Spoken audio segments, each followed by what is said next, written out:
Buenas noches, estimados alumnos. Bueno, hemos llegado ya a nuestra cuarta semana de nuestro módulo y como hemos venido avanzando en estas semanas, pues hemos llegado a debatir realmente dilemas tan importantes y sobre todo la importancia que tiene la medicina legal como una ciencia que coadyuva para la resolución, en este caso, de procesos judiciales. Como hemos visto, la medicina legal es una rama de la ciencia de la medicina que nace por una necesidad de los operadores y administradores de justicia para los cuales se requieren cierto tipo de conocimientos periciales para determinar lo que llamamos la verdad material. La verdad material de ciertos incidentes que se ocasionan, ya sea desde un vínculo o de un inicio, perdón, de materia penal, laboral o también inclusive, como vimos, la materia civil. En todo lo que va en el transcurso de nuestro módulo, evidentemente hemos no solamente visto y observado y analizado la funcionalidad que tiene la medicina legal, sino también la responsabilidad de los médicos forenses que tienen a la participación dentro de estos procesos. Y que además existe lo que se podía determinar el derecho médico que regula la participación de este tipo de peritos dentro de los procesos penales. No solamente a través del protocolo que puede existir en la ley 1331, que es la ley del ejercicio médico, sino también en los protocolos del ITIF, como hemos podido relevar, que también tienen puntualmente la forma en la cuales, dependiendo el tipo, en este caso de delito, tienen que realizar el levantamiento de la escena del crimen, el cumplimiento de ese protocolo para que no se trate de malograr tanto las pruebas existentes como la determinación del daño causado. Porque justamente vimos que el médico forense no va a venir a determinar el tipo de delito, sino que va a causar principalmente un informe, va a realizar un informe en el que se determine el daño ocasionado, ya sea al cuerpo de una manera física o también psicológica, como hemos podido ver, que se puede realizar en una persona. Y determinando ese daño, serán los administradores y operadores de justicia los que van a determinar a través de este análisis de estos tipos de documentos periciales si existió la comisión, en este caso, un delito. Materia laboral, ya hablábamos también sobre los incidentes que pueden existir a nivel laboral y principalmente las contingencias en temas de incapacidad y cuál sería el resultado puntual con el cual se podría afectar al trabajador o al cumplimiento del trabajo y la responsabilidad que existiría por parte también del empleador.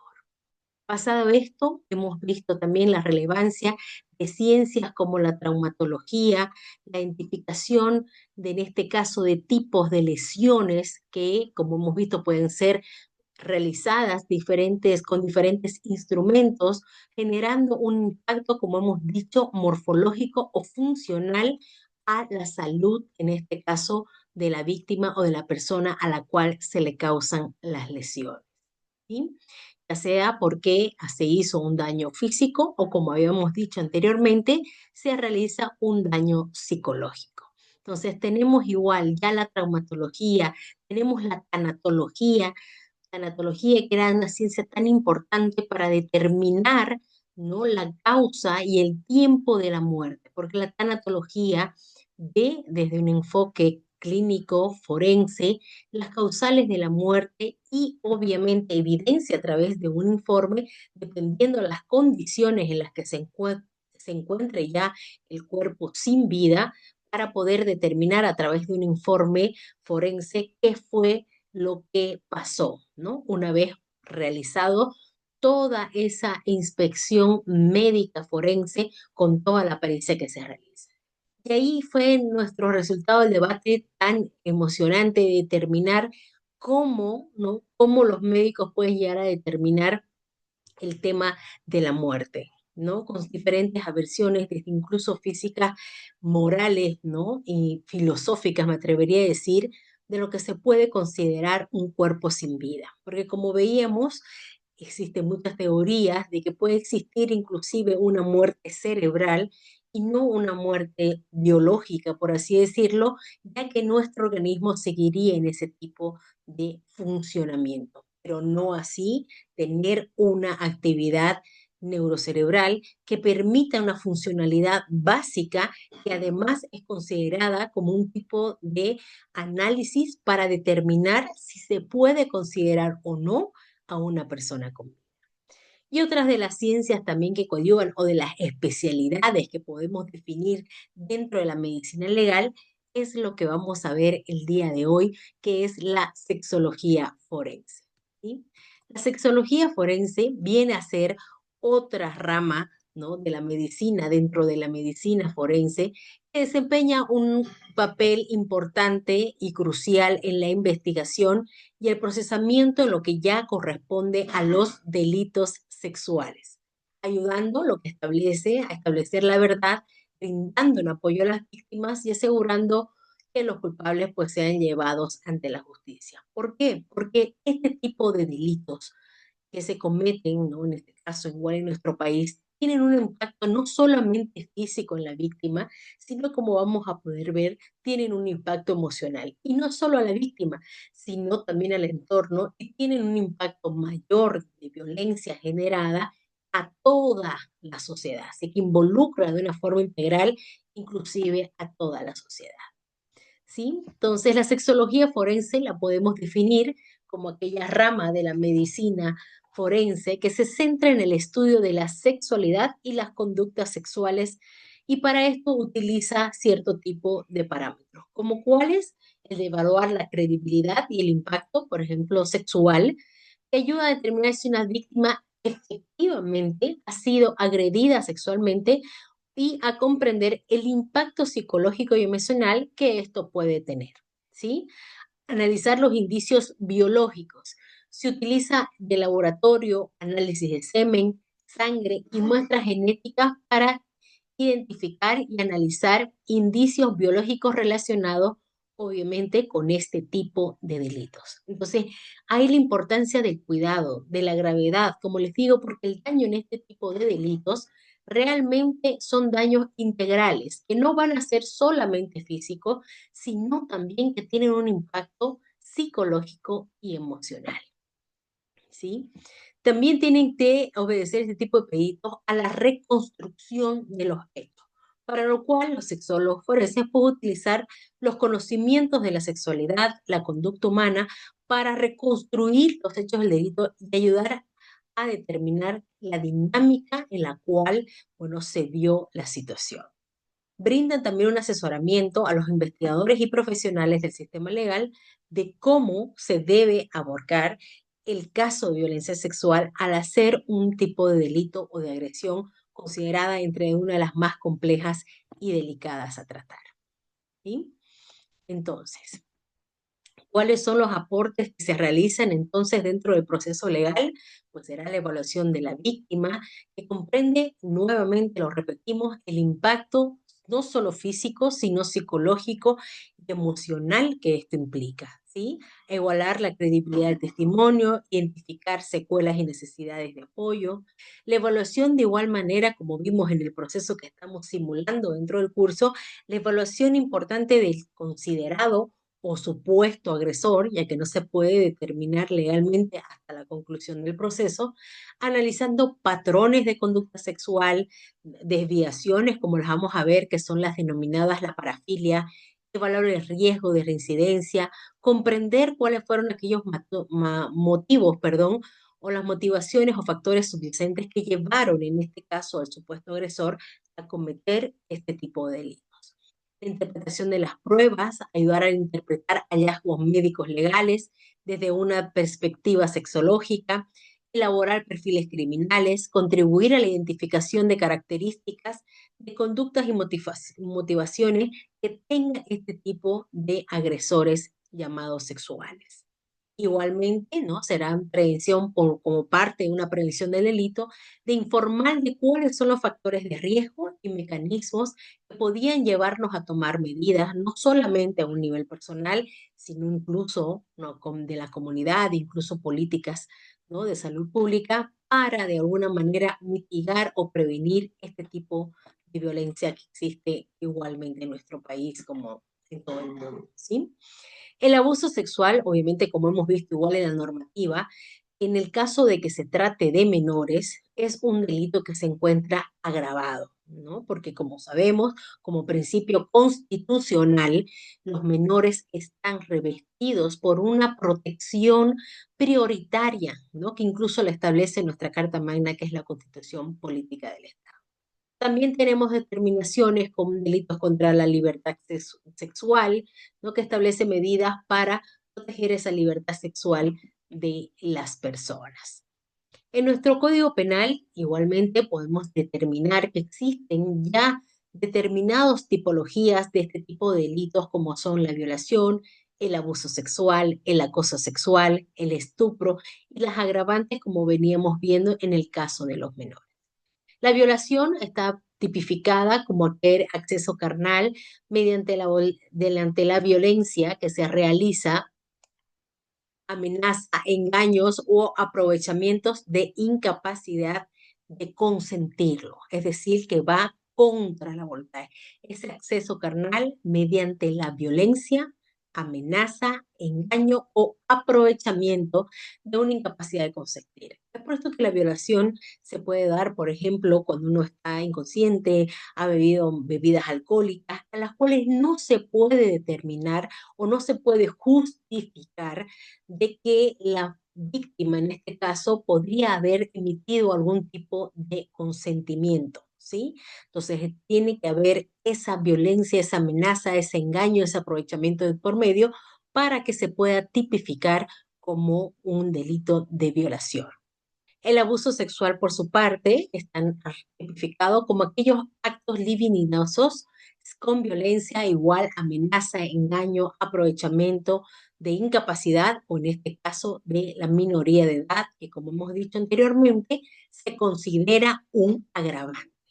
El acoso sexual será la conducta verbal o física de naturaleza sexual no deseada y que crea cierto ambiente hostil, ¿no? Que causa realmente un sentimiento de acoso, de intimidación, de un tipo de violencia psicológica.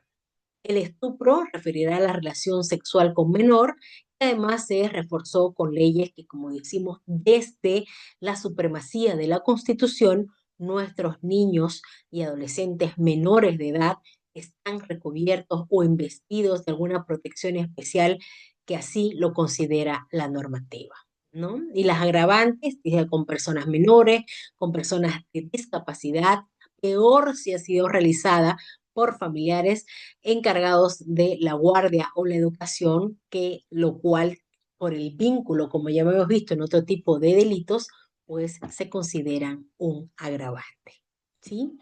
Igual estos médicos forenses o los sexólogos forenses han determinado que esta conducta sexual, que la conducta en realidad sexual de un ser humano se puede ver influenciada por cierto tipo de factores biológicos, como ser el tema de las hormonas, que son que influyen en un deseo sexual. Es por eso que el otro día escuchaba algo muy interesante, que cómo es indispensable la presencia de los padres al momento de la adolescencia, por ejemplo, a los 14 años, porque nuestro cuerpo comienza a disrumpir y abandonar, si queremos ver ese enfoque de niñez y convertirse en esa adolescencia, porque comienza la palabra de adolecer de ciertos cambios, donde además las hormonas de la sexualidad se despiertan y generan otro tipo de sentimientos químicos dentro, en este caso, del ser humano, ¿sí? Estas desregulaciones obviamente pueden generar ciertos tipos de impulsividad, generar un tipo de violencia que para, de alguna manera, sosagar ese impulso natural que está despertando inclusive en los adolescentes. ¿Sí? Tenemos también los neurotransmisores, como la dopamina, que está asociada al placer, esa constante necesidad de sentir un placer dentro del cuerpo físico, que puede ser también ese desbalance y esa motivación o alguna manera biológica, una condición biológica que podría llevar a cometer cierto tipo de violencia sexual. ¿Sí? Y la serotonina, claramente, que regula el estado del ánimo, la impulsividad y que los niveles a bajos están asociados con conductas agresivas. Así también como el tema de las estructuras cerebrales, tenemos la amígdala, que es el procesamiento de emociones de excitación sexual y funciones relacionadas con respuestas inapropiadas. Tenemos el caso de la corteza prefrontal, ¿no? Como un control inhibitorio en la toma de decisiones. ¿Sí? Entonces, la amígdala también donde están concentradas lo que se dice, el tema de la emocionalidad, que a veces cuando sentimos que algo nos abruma, es lo que se llama el secuestro como tal de la amígdala. ¿Sí? Entonces, todos esos cambios biológicos que pueden suscitar en el cuerpo del ser humano o la descompensación de este tipo de hormonas o estructuras de alguna manera afectadas cerebralmente, pues pueden llegar a ocasionar una conducta, en este caso agresiva, que podría llegar a verse convertida en un delito de agresión sexual. Esto nos lleva también, por otro lado, a hablar de este tema de las desviaciones sexuales, llamadas las parafilias, que se entiende como una condición en la que la excitación sexual depende de la fantasía o comportamientos inusuales que pueden incluir objetos, situaciones o prácticas que causen incomodidad o daño a otras personas. La ley boliviana no tipifica específicamente la parafilia como un delito, pero sí penaliza puntualmente la pederastia u otra agresión sexual que implique un abuso o explotación de menores. ¿Sí? Dentro de las parafilias, aquí podemos ver en los cuadros, por ejemplo, que tenemos el ejemplo, que aquí también define los patrones de comportamiento sexual como aquellos patrones de comportamiento sexual por fantasías sexuales, excitaciones atípicas, por ejemplo, hacia objetos o con situaciones con el fin o sin el consentimiento de otras personas, como tenemos el fetichismo, el sadismo, el masoquismo, que de seguro ustedes han debido tener la oportunidad de escuchar el concepto de alguno de ellos. ¿Sí? El fetichismo, la travestía, ¿no? El placer de sentirse, de vestir de acuerdo al otro género, el voyeurismo, que es un tema de sentir placer viendo a una persona desnuda sin que ésta se dé cuenta, el más probablemente desde un punto de vista inclusive moral, el tema de la pedofilia, que es un tema de deseo de mantener relaciones sexuales con menores de edad, ¿no? Que a nivel no solamente personal, sino social, pues es una de las situaciones más complejas de afrontar, ¿no? Porque no podemos hallar probablemente ni siquiera una lógica natural, menos aún moral o legal, y por eso está tan agravado dentro de la legislación.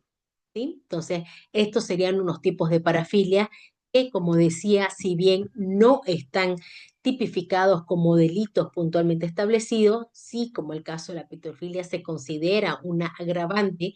Este tipo de acusaciones o de situaciones, perdón, que se someten a través de los menores con engaños y peoran así con violencia, pues se consideran ya tipificadas como un delito. Para esto también, cuando ya se ha suscitado cierta situación, existen lo que llamamos los protocolos forenses.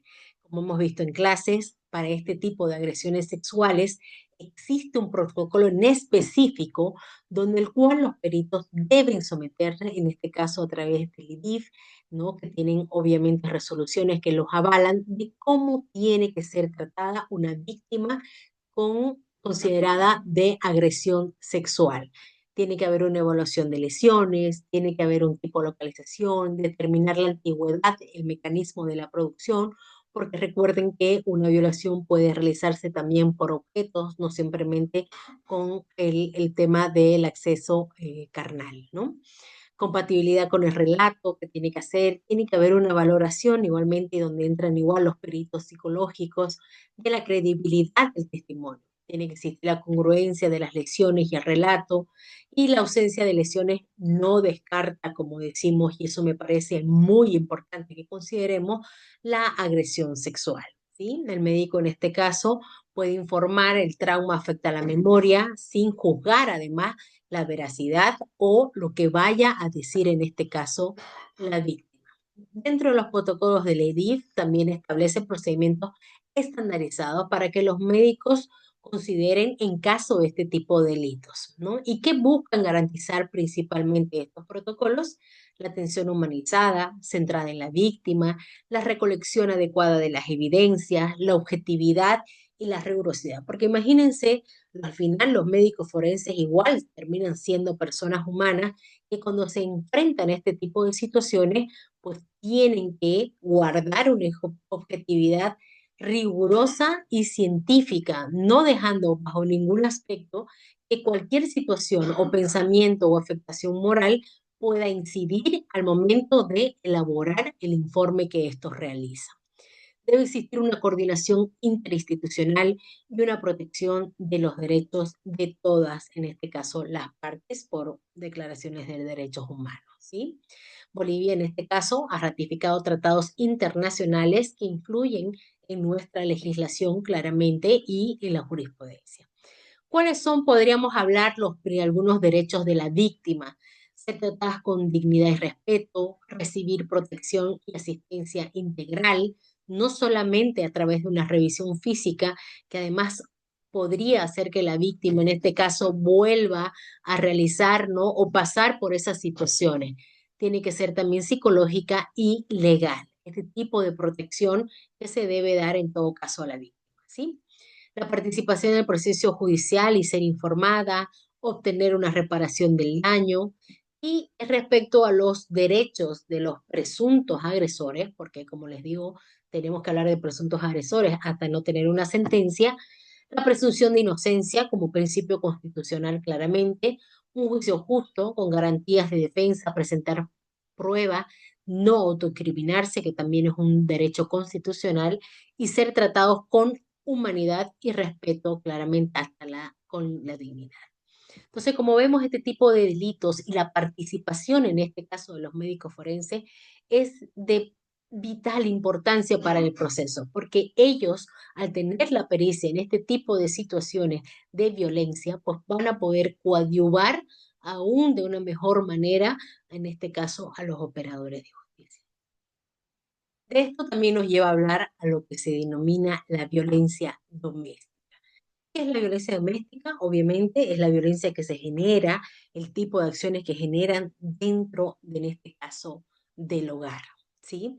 Aquí podemos ver un gráfico que está realizado, en este caso, por la coordinadora, por el Observatorio de Género, que se llama esta institución de la Coordinadora de Mujer, que realiza un cuadro en el cual nos dicen que en 10 años las denuncias de violencia familiar en nuestro país se han incrementado, ¿sí?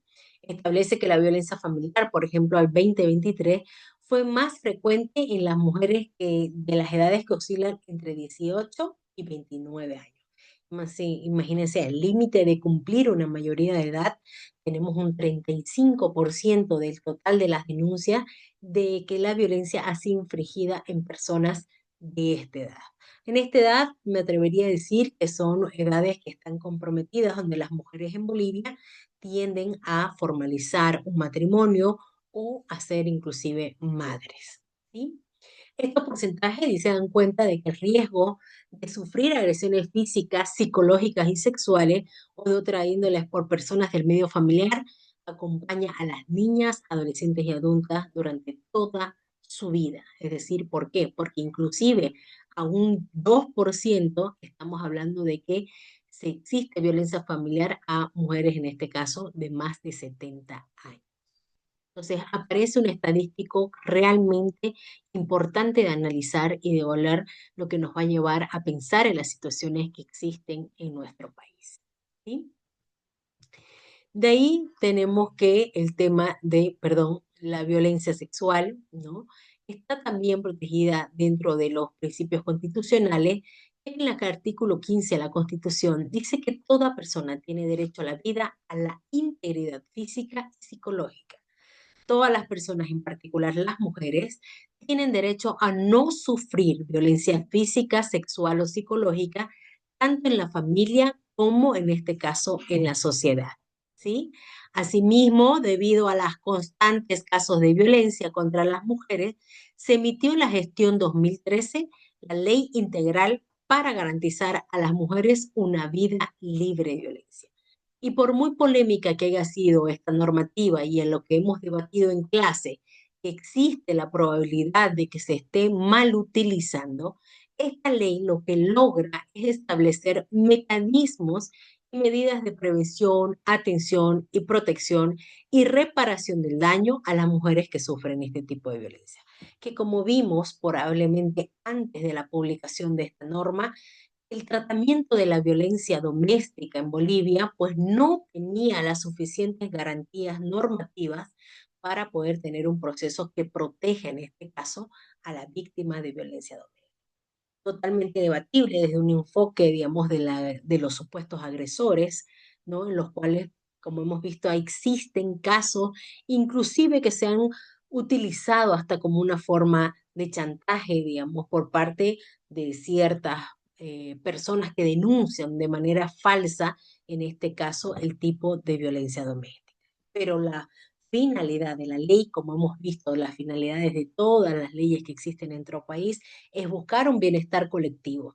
Y en este caso, ante la necesidad de la inexistencia de estos mecanismos que protegían de manera, que deberían proteger, perdón, de manera adicional, en este caso a las mujeres, que por estadísticos, lastimosamente son las que mayor sufren violencia doméstica, no, como hemos visto, no es que los hombres no la sufran, pero necesitaban una normativa adicional. Al menos fue lo que determinó las consideraciones que se establecieron en esta normativa para establecer que era necesario tener una ley en específico para garantizar estos mecanismos de protección contra, ¿no?, las mujeres, contra los agresores, perdón, de mujeres, principalmente que, como hemos visto en el estadístico, se lleva a cabo dentro del propio hogar.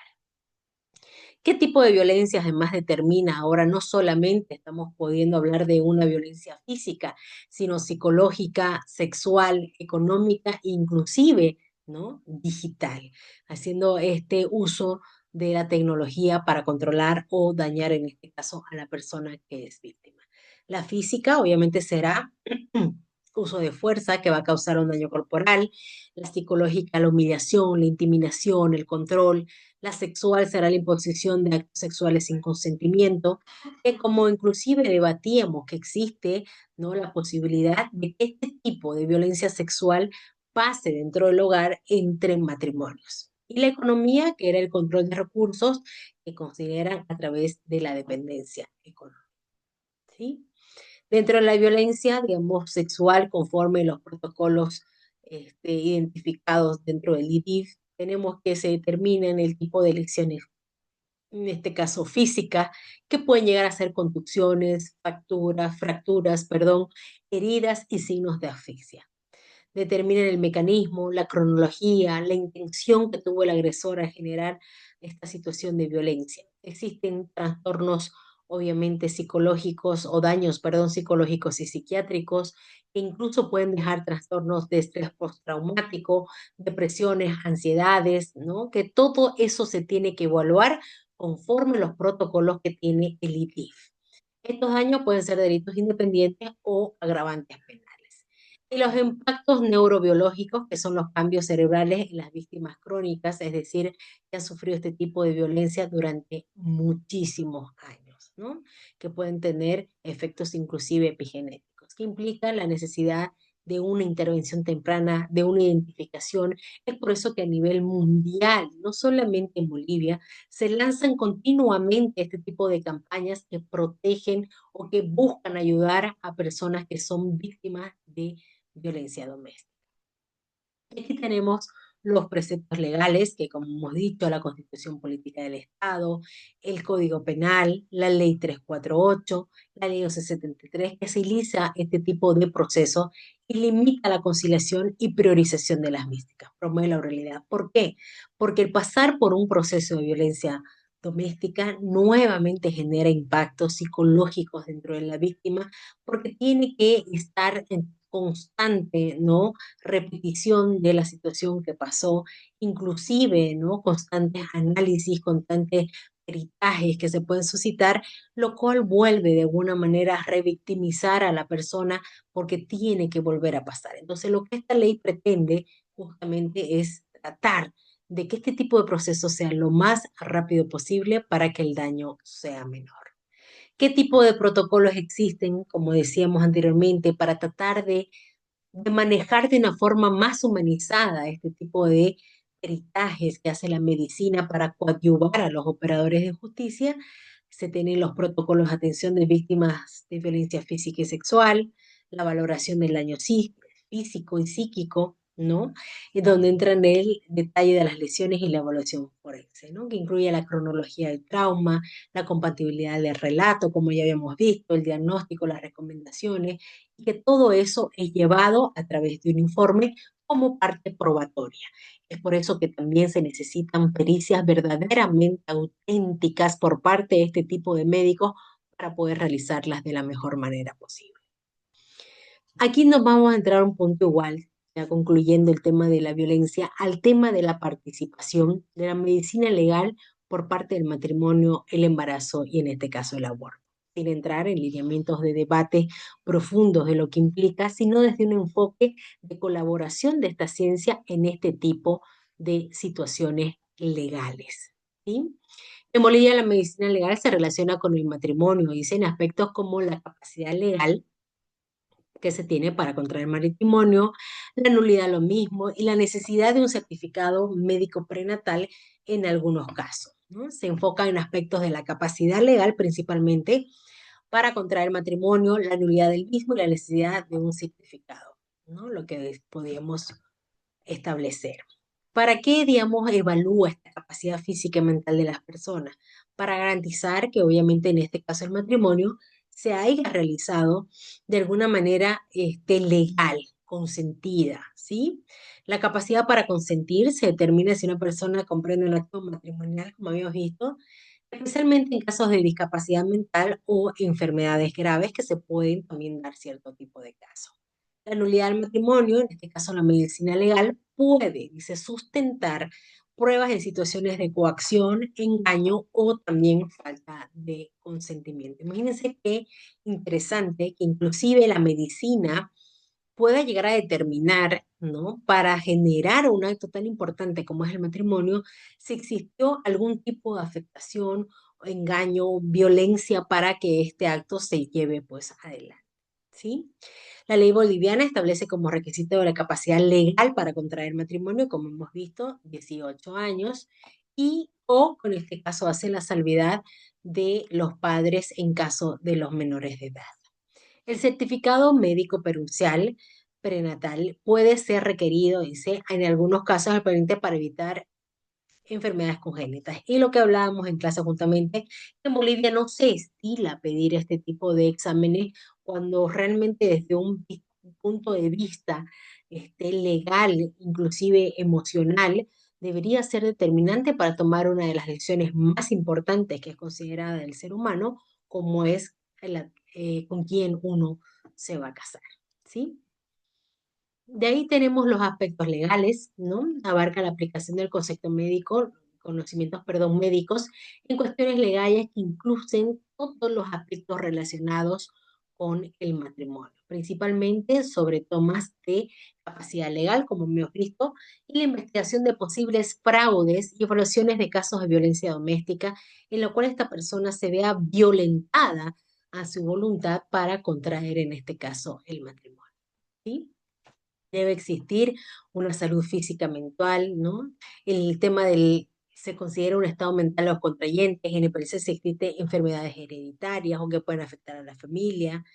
El tema de la violencia y el abuso puede determinar si existen violencias, ¿no? Dentro del hogar, en lo cual nos permite evaluar lesiones físicas o psicológicas dentro, ¿no? En este caso, el matrimonio.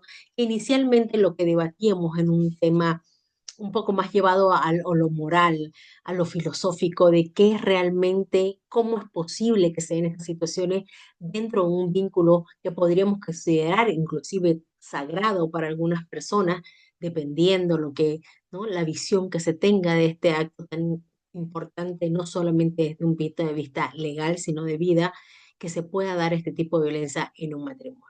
¿Sí? En este caso, igual colaborará para el tema de filiación y paternidad en los cuales se pueda determinar o existe algún tipo de conflictos respecto a disputas legales que se vayan a dar una vez con los hijos nacidos dentro del matrimonio. ¿Sí? Igual vemos que en este caso, digamos, ¿no? El Código de las Familias del proceso familiar establece esta excepcionalidad. Y a mí algo que me pareció muy importante desde un punto de vista inclusive institucional es que la Defensoría del Pueblo, ¿no? En este artículo del 24 de abril establece, ¿no? Que realmente están impulsando a que la ley 603 sobre la prohibición de matrimonio de menores. Es decir, el defensor del pueblo dice ponderó esta acción en concordancia con las recomendaciones emitidas en el informe profesional Sueños Interrumpidos presentada a mediados del 2024, donde indicaba que los matrimonios y uniones infantiles tempranas y forzadas siguen siendo una práctica que vulnere derechos de niñas y niños adolescentes en Bolivia. Me gustó muchísimo inclusive el nombre del proyecto que se llama Sueños Interrumpidos, los cuales recomiendan, dice, ¿no? En este caso, derogar que exista esa forma excepcional de que los padres puedan, en este caso, aceptar este tipo de matrimonios. Aquí les dejo un pequeño video para que puedan verificar, digamos, algunos datos que les pueden ser de su interés de lo que existe en este caso en Bolivia. En este caso ya pasamos a ver del matrimonio a la medicina legal con la afectación que puede haber en lo que se llama el periodo del embarazo, ¿sí? O en este caso la interrupción del mismo que permite, dice en ciertos casos la normativa, especialmente cuando la salud o la vida de la mujer está en riesgo, si el embarazo es el resultado principalmente de violencia sexual. La Constitución y el Código Penal boliviano reconocen el derecho a la maternidad segura, a la protección de la salud de la mujer durante, en este caso, de la gestación. Entonces, esta pericia médica, digamos, ¿no? En este caso de los médicos, podrán determinar cualquier tipo de afectación legal o daño o violencia que se pueda suscitar en este periodo del embarazo, ¿no? ¿Cuáles serían sus principales funciones? La verificación del embarazo, la determinación de condiciones del embarazo, ¿no? En este caso, la verificación, confirmar a través de pruebas hormonales, ecográficas y exámenes físicos, establecer la edad gestacional, crucial obviamente en este caso para los casos legales, la determinación de condiciones del embarazo, evaluar si el embarazo pone en riesgo la vida o la salud de la gestante, identificar signos de violencia físicas o sexuales, asistencia a investigaciones judiciales, casos de violaciones, estupro, incestos o abandonos, aborto provocado o negado, y la identificación en este caso del agresor o del supuesto, perdón, agresor a través de las pruebas de ADN que puedan correr. ¿De qué hablamos con este tema del derecho a una maternidad segura? Obviamente lo que establece el artículo de la Constitución que tiene toda mujer el derecho a una maternidad segura con visión a una práctica intercultural y que gozarán de especial asistencia, protección al Estado durante el embarazo, parto y los periodos prenatal y postnatal, que es de ahí, digamos, donde este precepto legal permite, ¿no? Otro tipo de mecanismos que protegen a la mujer con ciertos beneficios, inclusive los más conocidos por ustedes que deben ser los laborales, en este periodo de gestación. ¿Sí? La interrupción legal, en este caso el embarazo, que se pueden dar bajo ciertas circunstancias como riesgo por la vida, salud de la mujer. Si la vida de la embarazada está en peligro, se puede interrumpir en este caso el embarazo.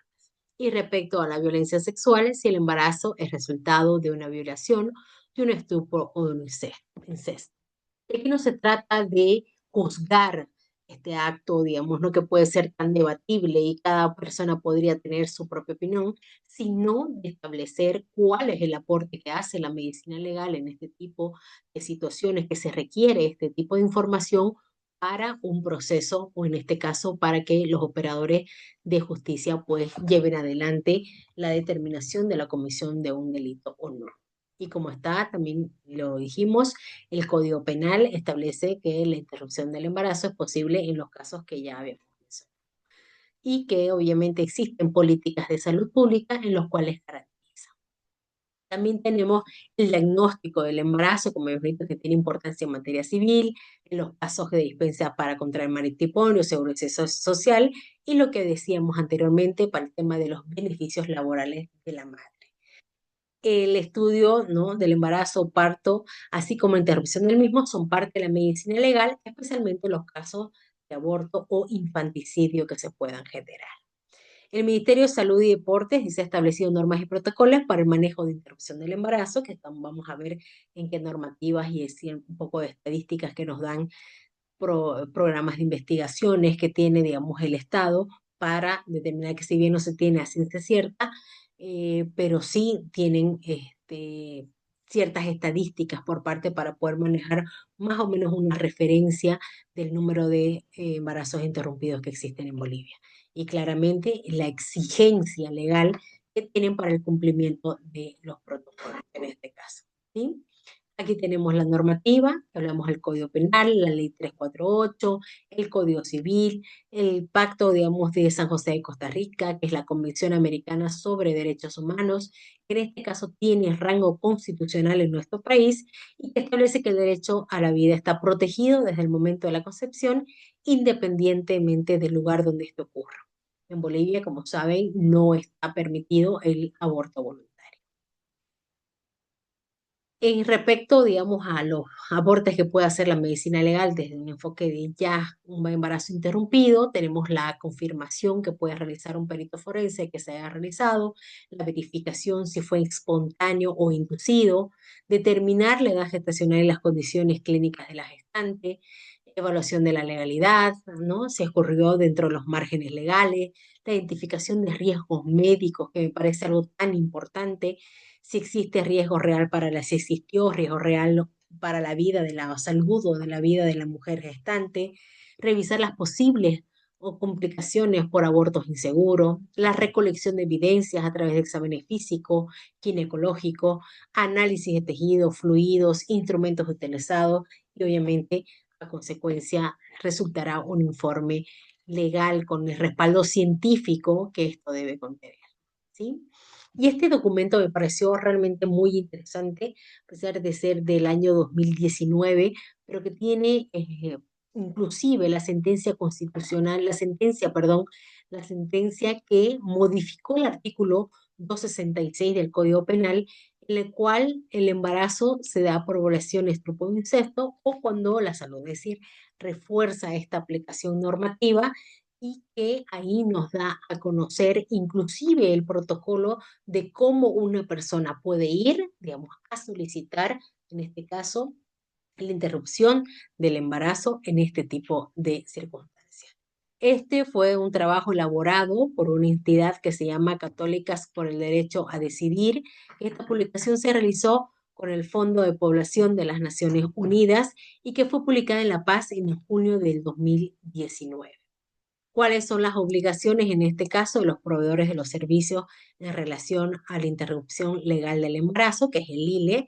Y aquí nos dice, ¿no? Cumplir con cabalidad las normas y protocolos, prestarle servicio a las 24 horas de haber solicitado a la mujer, realizar sola presentación de la copia de la denuncia del delito sexual, ¿no? Ya no es necesario un consentimiento por la vía judicial, pero no, la mujer debe a sola con la denuncia, podría ir a interrumpir el embarazo, solicitar y orientar el llenado del consentimiento informado y no exigir otros requisitos, garantizar la confidencialidad y privacidad de la prestación de servicio, respetando en este caso los derechos de la mujer. ¿Sí? Entonces, ¿cuáles son los derechos de las usuarias? En este caso, a recibir información y decidir voluntariamente el uso anticonceptivo posaborto, acceder a un servicio de salud, no ser discriminada, respetar su origen, identidad cultural e idioma en la atención en la que recibe y ser atendida en un ambiente respetuoso. Entonces, este tipo de protocolos, cuando se dan este tipo de situaciones legales, pues ya están previamente establecidos y los cuales los médicos forenses deberán cumplir a cabalidad, al igual como nos demuestra todos los operadores de justicia. Aquí nos habla de cuáles son las leyes que amparan este tipo de situaciones, como es la Constitución, la Sentencia Constitucional Plurinacional 0206 del 2014, el Código Penal y las resoluciones que aprueban los protocolos, guías y procedimientos al sector de la salud. ¿Sí? El aborto en Bolivia, en este caso de sacado de otro estudio que se realiza aquí en nuestro país, Entonces se permite bajo ciertas circunstancias, avalando obviamente lo anterior, como riesgo para la vida o salud de la gestante, violación, incesto, malformaciones graves del feto, ¿no? Sin embargo, existen barreras, establece, que dificultan el acceso a los abortos legales, como estigmatizaciones sociales, la falta de información y la disponibilidad de este tipo de servicios, ¿sí? Las leyes, obviamente, lo que hemos visto, se dan solamente en el Código Penal y siempre y cuando no está permitido legalmente, cuando se arriesgue la salud físico-mental de la mujer embarazada o sea víctima de una violación, ¿no? Entonces aquí nos vuelve a reforzar la normativa y la doctrina de cuándo está permitido hacer la interrupción legal del embarazo en estas circunstancias. ¿Sí? Aquí también la normativa nos establece que puede existir un aborto involuntario si es una persona se provoca un aborto, dice por medio de violencia sin la intención de hacerlo, pero sabiendo que la persona está embarazada, en este caso se enfrenta a una pena de prisión de 3 meses a 3 años. Entonces, ese aborto involuntario provocado por un acto de violencia, pues también en este caso es punible. El aborto por negligencia, si una persona provoca, dice un aborto por negligencia, puede ser obligada a realizar trabajo comunitario durante máximo un año. La práctica habitual del aborto, en este caso, quien practique habitualmente el aborto se enfrentará a pena de prisión de 1 a 6 años. El abandono de mujer embarazada, imagínense qué complicado y qué importante es esta parte de la gestación de una mujer que incluso no es penalizado la conducta cuando se procede al abandono de una mujer embarazada, ¿sí? Con el objetivo de salvaguardar las vidas, ¿no? Refuerza al mismo tiempo la interpretación de aborto como un acto criminal, definitivamente, ¿no? En Bolivia lo tenemos así en nuestra legislación. Por otro lado, también establece que dentro del derecho médico existe una objeción de conciencia donde los médicos tienen derecho a negarse a practicar un aborto. La resolución 1508 emitida por el Ministerio de Salud estableció un protocolo para los procedimientos del aborto legal. Este protocolo reconoce a los profesionales sanitarios tienen inclusive el derecho de objeción de conciencia de forma individual. Sin embargo, existen varias obligaciones relacionadas con este derecho, ¿sí? Y aquí ya les he puesto cierto tipo de estadísticas que me parecieron muy interesantes, estimaciones y registros de abortos que existen en Bolivia por parte de diferentes instituciones, ¿no? Como verán, este establece una cantidad, digamos, ¿no? 110.000, ¿no? Que se han ocasionado durante los últimos años, 60.000, 59.000, ¿no? Abortos legales según el Ministerio de Salud, ¿no? En estas últimas gestiones. Los resultados del embarazo en Bolivia, el aborto, y que lo que decía muy importante este artículo, decía que a pesar de que incluso existen situaciones de violencia que han generado este embarazo, la continuidad del embarazo en muchísimas ocasiones, pues las víctimas terminan el embarazo como pueden ver aquí. ¿Sí? Resultados de embarazo en Bolivia, 74 continúan, el 26 aborta, y en este caso resultados de embarazos no deseados en Bolivia, 64 siguen en continuidad y 36 proceden con la interrupción. ¿Sí?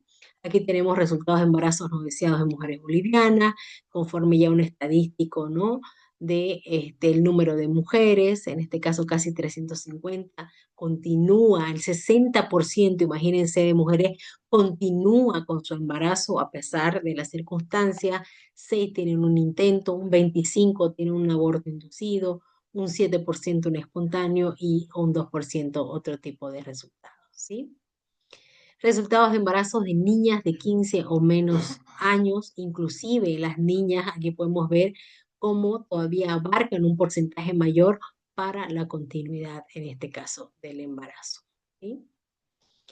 Aquí tenemos qué creen las personas sobre el aborto en Bolivia, que me pareció también muy importante, ¿no? Dicen Bolivia es un país profundamente religioso y conservador y que en aproximadamente el 90% de la población pertenece a algún grupo religioso y su sociedad suele ser portadora de valores sexistas, están incluidas la estigmatización y la violencia, y estos factores influyen, dice, significativamente en la percepción pública del aborto en el país y permiten a varios grupos conservadores todavía desinformar a la población e influir sobre las decisiones en contra de la interrupción voluntaria, en este caso del embarazo, ¿no? Obviamente esto es sacado de esta organización, Aborte, que es lo que nos da los estadísticos, pero imagínense aquí solicitantes de abortos en Bolivia desde mayo a agosto del 2022, hablando de 2 años, de 31 a 40 años el 4%, ¿no? Menores obviamente a 14 años, 21 a 30 el 63%, del 15 a 20 conforme, imagínense qué importante el nivel de escolaridad alcanzado. Profesionales el 46,3%, ¿no? Alcanzaron el bachillerato 31,5%. ¿Sí? Influencia familiar sobre el aborto, presión familiar, familia sin conocimiento, familia solidaria, ¿no? Conocimiento sobre métodos clínicos, no conoce que sería el menor porcentaje, ¿no? Conocimiento sobre el aborto con pastillas. Entonces son este tipo de estadísticos lo que realmente hace fundamental importancia en este tipo de ramas o pericias dentro de la medicina legal que, como les digo, al margen de cualquier situación o cualquier dilema que se pueda interpretar respecto al aborto, legalmente en Bolivia todavía existe este mecanismo de protección y no se permite la interrupción voluntaria, en este caso el embarazo, como probablemente puede existir en otros países del mundo, sino que existen protocolos que determinan en qué circunstancias se debe.